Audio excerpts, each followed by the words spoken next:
afternoon, everyone. Thank you so much for being on with us as we honor all of our active military duty members as well as our veterans here in New Mexico.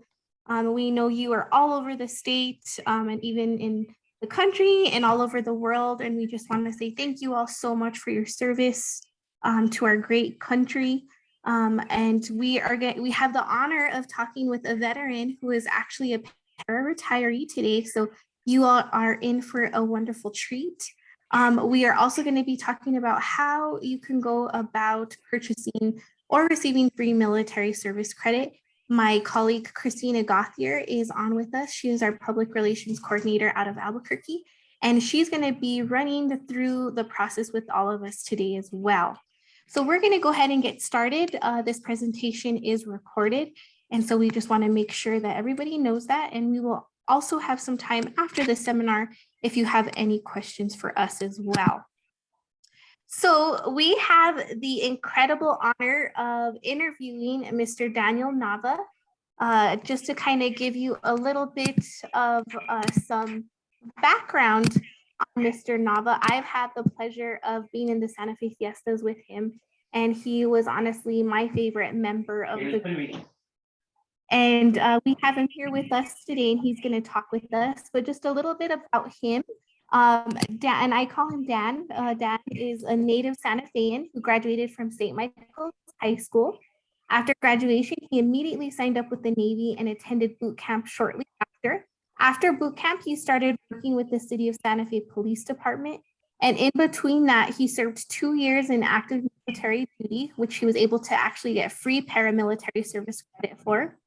He returned from active duty and returned back to the police department until 1984. After, he helped develop a security program for the Georgia O'Keeffe Museum and also served 10 years with the Santa Fe County Sheriff's Department as a deputy. He returned after to the Georgia O'Keeffe Museum as a security specialist and retired after 12 years. So Dan actually retired last year in 2021. And currently, as a retiree during his time, he likes to serve on the Crime Stoppers Board, on the Santa Fe Cuadrilla, and he is a member of the American Legion Post-12 Honor Guard, where you'll find him volunteering several days out of the week at the National Cemetery. And he's actually running there after his interview, so he's very busy honoring all of our veterans here in New Mexico. He keeps himself busy with his adorable puppy Bailey, as you can see in the picture, and he enjoys working out every day. And he says now that he's retired, he'll probably start playing guitar again. So you might actually even see him playing throughout Santa Fe. So welcome so much, Dan. Thank you for being on with us. Thank you so much for having me. So as you can see, Dan is already in his uniform. Like I said, he's going to be leaving us shortly to go volunteer at the National Cemetery. So to kind of just talk a little bit more of yourself, Dan, what actually inspired you to join the Navy?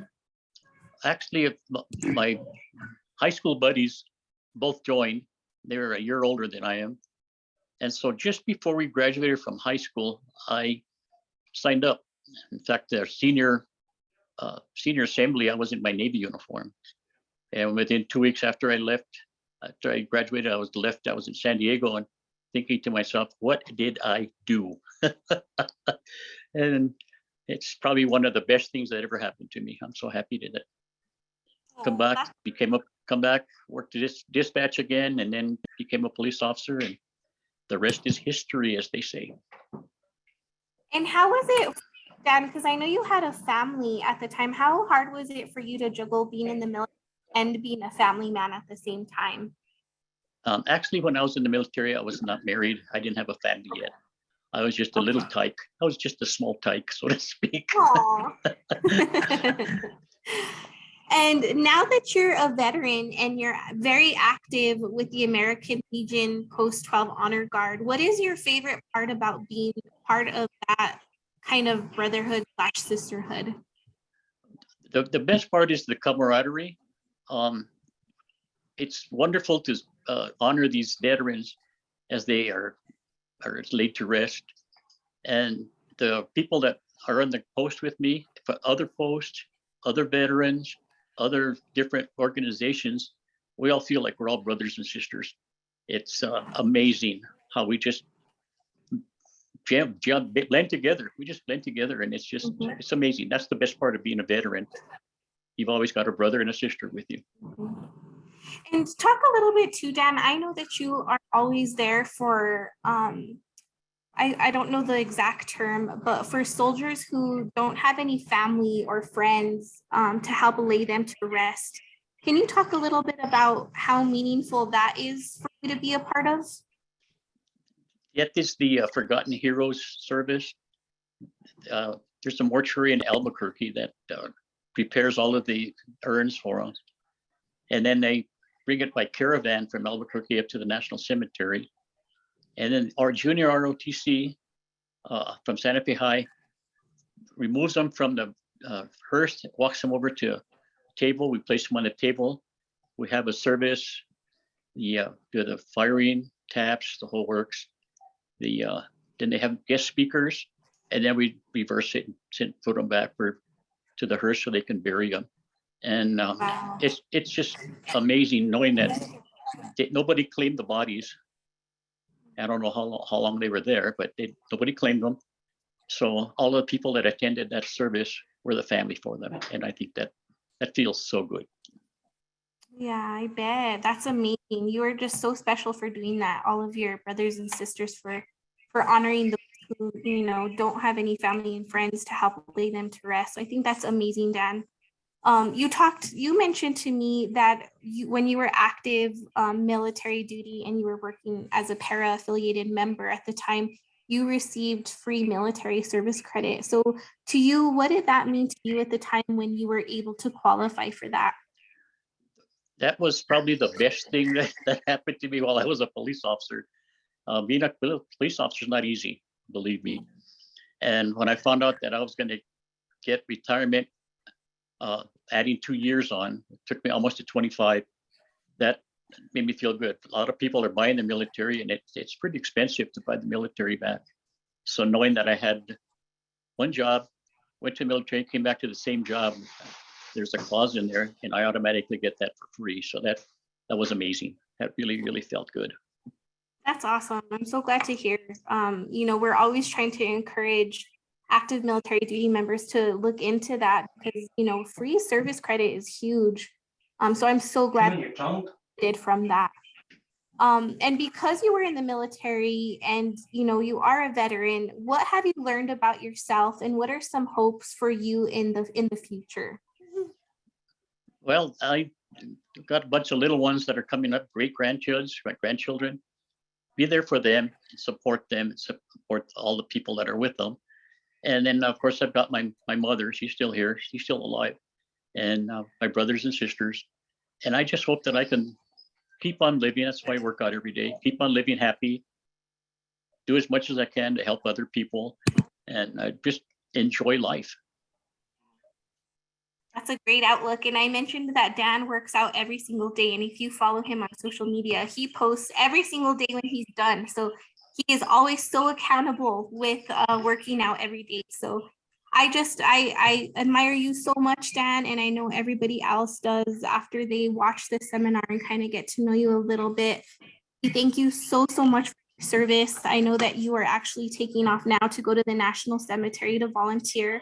So on behalf from Christina and myself and all of PERA, thank you so much for not only being a veteran and for serving your country, but also we thank you so much for being a valuable PERA retired member. So thank you so much. Thank you so much for having me today. I hope everybody that's watching this has a wonderful day. Awesome. Thank you, Dan. You be safe and we'll talk to you soon. All right. Thank you, sir. Well, great. So next, we're actually going to be hearing from Christina Gauthier. She is going to share a little bit of how the process works for those of you who are maybe active military duty or who are a veteran and you want to look into the free side or the paid side of military service credit. So there you go, Miss Christina. Thank you, Miss Christina. We should still hold a quiz at the end to see if anyone remembers our names. It'll be lots of fun that way. As Christina mentioned, PERA has 2 types of military service credit. Our veterans may be eligible to participate in, or our active duty service members. Free military service credit is for members who are called to active duty deployment while they are employed with a PERA affiliate. As it stands right now, National Guard time does not count unless, as a Guard member, you are activated to active duty service. This type of service doesn't have a cost tied to it, but there is some additional paperwork that is required by both you and your employer. And last but not least, free military service credit is actually approved by PERA's board. And so the process does take a little bit longer than paid military time. And so this is for individuals who served active duty military prior to their employment with a PERA affiliate. We're going to go over the cost calculation here in just a moment, but it is statutorily based on contribution rates for the employee and employer for the plan you are in at the time of purchase, as well as the member's final average salary for their tier of membership. This one has paperwork tied to it too. It's a little more straightforward, requires less signatures. There is no board approval required in that step, although they do ratify the purchases of service credit at some point throughout the year. There is a minimum and maximum service credit purchase tied to paid military as well. And so free military service credit requires an affidavit from the member certifying their last day of employment prior to their deployment to their active duty service. When they are discharged from service, they're going to fill out the second section of the form, and then the employer certifies those dates as well. PERA will ask the member for a copy of the member's DD-214 form reflecting discharge status, or a set of orders. If your deployment was less than 90 days, we understand DD-214 forms are not issued. And so in those cases, a set of military orders will suffice. All right, so from the paid military service credit standpoint, I mentioned earlier that the cost calculation is based on the employee and employer contribution rates for the plan the member is enrolled in. And so this sample that is legitimately snipped straight out of the current PERA member handbook reflects the employee and employer contribution rate, as well as the member's final average salary. And so PERA essentially is taking each of those contribution rates, multiplying them by the established final average salary, and the sum of those two numbers is the cost for 1 month of military service credit. Members have the ability to purchase military service credit 1 month at a time as they can afford it, up to 60 months maximum, provided the member actually served 60 months of active duty military.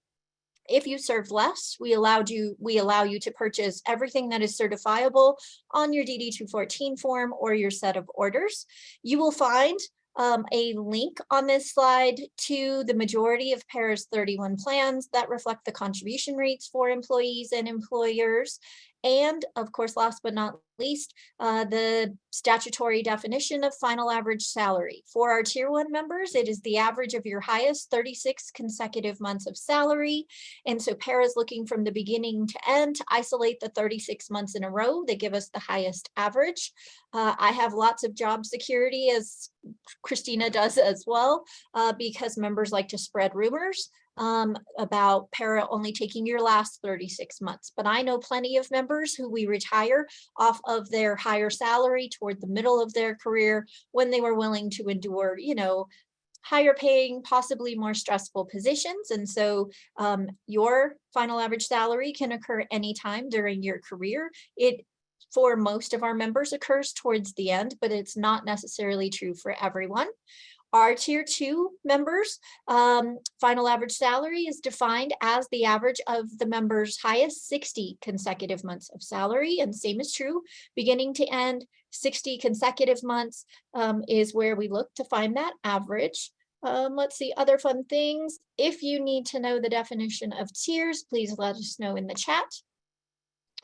All right, so last I want to say spring, but I can't remember the specific date right off the top of my head. PERA rolled out in our Rio self-service feature the ability for our members to estimate the cost of military service credit, in addition to their ability to estimate the cost of airtime service credit, which has been built into the feature nearly since its inception.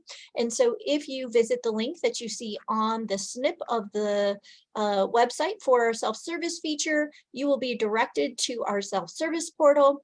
If you have never opened an account, you have the ability to open an account at the top of the page, or if you've already established an account, you can just log in from the login tab. Please note that if you've already created an account, PERA will not allow you to establish any additional accounts, but we can assist you with retrieving your password and/or your user ID. Fair warning, your password will expire every 120 days, regardless of whether you log in every day or every 120 days. When you establish or open your account, PERA will allow you to create a secret question and answer to help you with the reset of your password. If you run into any trouble creating your account or logging in, please reach out to PERA. The contact information for our help desk is available on the self-service site, or we'll share our general email boxes at the end of today's presentation. All right, so when you log in to the top of, or to your self-service account, at the top of the screen, you should see your personal identifiers. Two things I want you to take note of. One is the plan that you are a member of, because as we mentioned, with the cost of military service credit, it is based on employee and employer contribution rates, as well as your tier. So this is one of the fastest ways to determine which tier of membership you fall under. And so you'll know if PERA is taking your highest 36 or highest 60 consecutive months of salary. When you look down the left-hand side of the page, you will actually see a link titled Military Cost Estimate. Once you click on that link, this lovely screen loads. And so PERA automatically pulls into the self-service feature all of your salary history, which is reported to us through your employer. The screen will also reflect your current plan of membership and make the calculation for you. And so it'll show you your final average salary, the amount of employee and employer contributions, the total cost per month for military service credits. And so as your salary increases or PERA contribution rates increase, as indicated by Senate Bill 72, which was passed in 2020, the cost of military service credit is going to increase. And so that's something to keep in the back of your mind about making a purchase. Something that I skipped that is super important: members must be vested in order to purchase military service credit, which means you have a minimum of 5 years of PERA service credit. Once you meet that minimum requirement, you are eligible to purchase military service credit and technically airtime anytime between the date you are vested and your planned retirement date. All right, so how do you request the formal cost of military service credit if you decide to proceed? PERA's request form, which is available on our forms tab of our website, you see the link here, will need to be completed and submitted to PERA. In addition to the form, we're going to ask you for a copy of your DD-214 form or your set of orders if your deployment pre-employment happen to be less than 90 days. As a reminder, processing time is 30 to 45 business days. If you submitted a prior request and have not received a response in that window, please contact PERA before you submit an additional request. There's a chance something got lost in the mail or blocked by the email servers if you requested that that information be sent to you by email. So just want to throw that out there.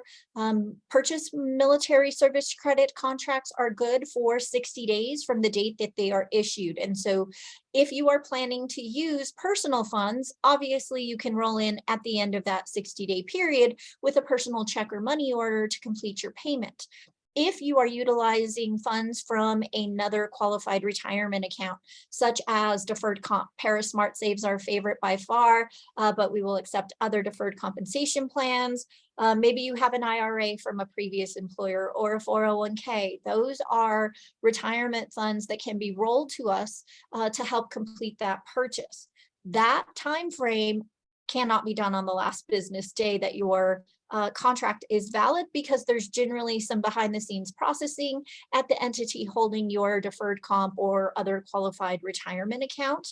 So make sure you complete that purchase as close to the beginning of your contract validity date, so that everything goes smoothly.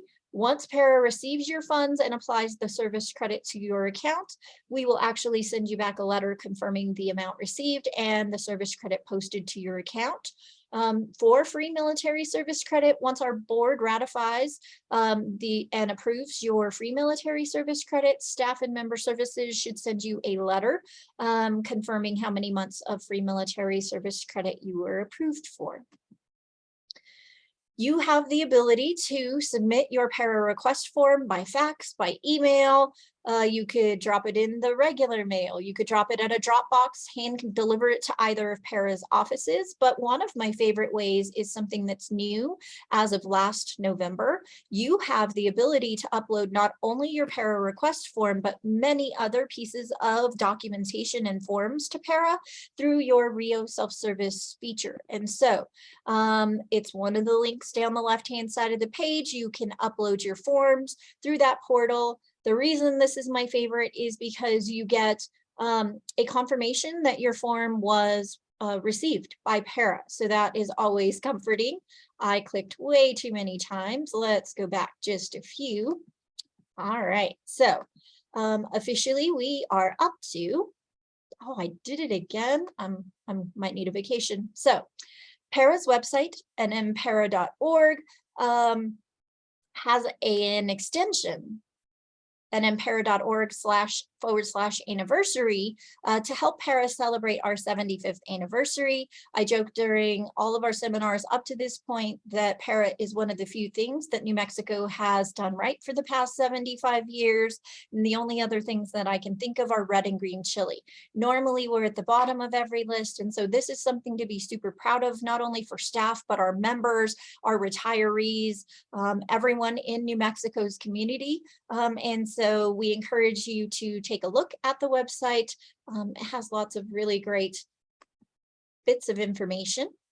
When you are ready to discuss retirement or purchasing service, we strongly encourage you to reach out to PERA directly rather than relying on the rumor mill. Even though it brings us lots of job security, we want you to make sure that you have accurate information for your plan for retirement. PERA technically has two offices, one based in Santa Fe, just off of the Cerrillos Road exit. The office in Albuquerque is just off of the Osuna exit or the Jefferson exit, depending on which way you are coming into town. And so you are encouraged to reach out to us. I know with the pandemic, lots of agencies moved to telework, but our call center never really shut down. Staff was still here answering calls the entire time. And so you are welcome to reach out to us in the manner that best suits your needs.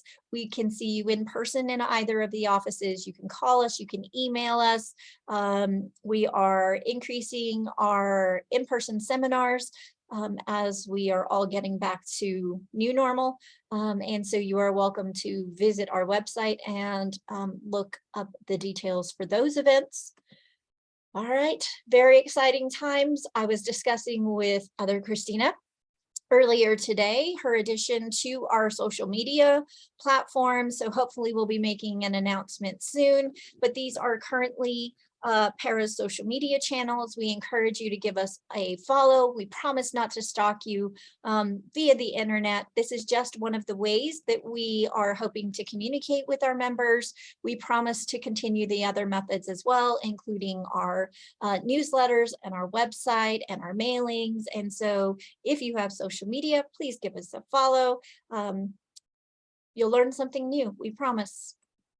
All right, so this is a very bittersweet moment because we only have one seminar left to celebrate our 75th anniversary.